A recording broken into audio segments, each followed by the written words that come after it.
Bonsoir à tous, bienvenue dans C'est Quand Louf. On commence par le scandale sexuel de l'école de Notre-Dame de Bétarame. François Bayrou, bonsoir. Excusez-moi, vous pouvez me garder mon sac de nuit, s'il vous plaît? Oui, bien sûr, pas de souci. Bonjour Hélène, vous avez vu, je vais à Pau en train. Eh ben oui, je vous félicite. Alors on vous soupçonne d'être resté sourd à cette affaire. Écoutez, je le répète, je n'ai rien vu, rien entendu. Notre-Dame de Bétarame est une école catholique pratiquante. Alors c'est vrai, peut-être un peu trop pratiquante, mais c'est une école où les professeurs aiment vraiment leurs élèves. Peut-être un peu trop. Oh bah c'est le moins qu'on puisse dire. Alors pour vous justifier, vous dites qu'en 1996, après une plainte pour violence physique, vous aviez demandé une inspection générale et que le rapport était bon. Oui, c'est un établissement où il y a eu de nombreux rapports. Et ils étaient bons, tous protégés. Donc rien à signaler. On peut parler quand même d'autre chose. Bah et là, vous dites rien pour le sac. Hein? Ah non, j'ai rien vu. Décidément. Sinon, parce qu'il n'y avait pas que des violences sexuelles, il y avait aussi des violences physiques, des gifles tellement fortes qu'elles ont fait perdre l'audition à un élève. Non mais écoutez, faudrait savoir, avant quand je giflais des enfants qui me faisaient les poches, vous trouviez ça cool et maintenant non. J'y peux rien si l'époque a changé, voilà. Bah, il est où mon sac? Ah je sais pas, j'ai rien vu. Tout le monde a vu, sauf lui. Bruno Retailleau a décidé de briguer la présidence des Républicains. Son rival Laurent Wauquiez n'a pas apprécié et il s'est présenté lui aussi. Laurent Wauquiez, bonsoir. Jean-Charles, tu peux arrêter la fanfare 2 secondes, s'il te plaît? Donc on parle de rivalité entre vous. Mais pas du tout, je n'ai aucune animosité envers Bruno Retailleau. Non mais les chiens, j'ai dit Retailleau, pas Taillot. La droite, vous le savez, sortira plus forte d'un débat clair entre deux projets de société. Soit une France où nos enfants, on l'a vu, se font poignarder, égorger, où l'immigration et la drogue gangrènent nos cités, comme c'est le cas actuellement avec Bruno Retailleau aux manettes. Soit une France sereine, apaisée, simple, avec, vous le voyez, des animaux qui gambadent. Bref, une France avec moi comme président. Ah oui, dur de choisir. Et sinon, on lit également que le parti pourrait changer de nom. Alors c'est une réflexion. J'avais pensé au CLR NM FPLD.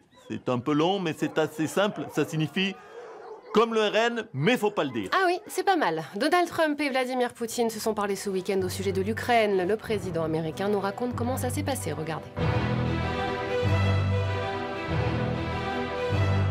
Donald Trump, bonsoir. Vous avez donc parlé à Vladimir Poutine? Yeah, make Ukraine great again. Ça, c'est cadeau de Vladimir parce que moi, je vais obtenir la paix. Et j'ai obtenu de Poutine beaucoup de choses pour les Ukrainiens. Ah oui, quoi? L'Ukraine, elle pourra conserver la totalité de 50% de son territoire. Les Ukrainiens, ils auront même le droit de voter pour Poutine aux prochaines élections. Et les jeunes femmes ukrainiennes, elles auront l'asile politique sur des yachts de milliardaires russes. Oh, je pourrais me faire des copines. Eh oui, baby. Ouais, c'est bien ce qu'on pensait, hein. Vous abandonnez l'Ukraine et vous cédez tout à la Russie. Faux. Par exemple, les Russes, ils n'auront pas le droit d'utiliser des pailles en Ils papier. devront boire avec les pailles en plastique. D'accord. Ouais, super. Mais si la Russie se sent validée dans sa démarche d'invasion, qu'est-ce qui va la retenir de continuer? Mais la Russie, elle va rien faire. Elle va déjà avoir les meilleures terres de l'Ukraine. Pourquoi qu'elle voudrait s'envahir le reste des pays tout pourris qu'il y a autour? Ah, tu es trop fort, bébé. Eh oui.